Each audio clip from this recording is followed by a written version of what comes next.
امسال تفاوت استقلال و پیروزی اینجوریه که استقلال خوب بازی میکنه و داوری جلومونو میگیره، ولی پیروزی هر بازی تو قوطیه و داوری زندهشون نگه میداره.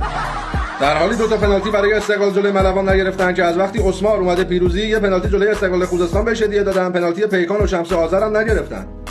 هواداران پیروزی الان دیگه داوریا خوب شد، نمیخواید ویدیو بذارید با سیس بغض یا کریم روش آهنگ گیم آف ترونز هم بذارید و از داوریا بنالید؟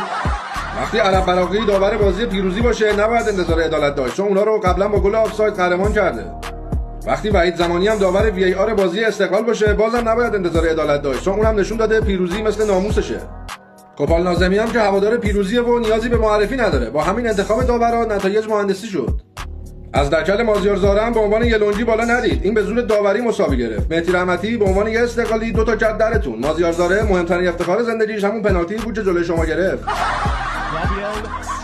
حالا میگیره توپ رو، عالی میگیره مازیار زاره.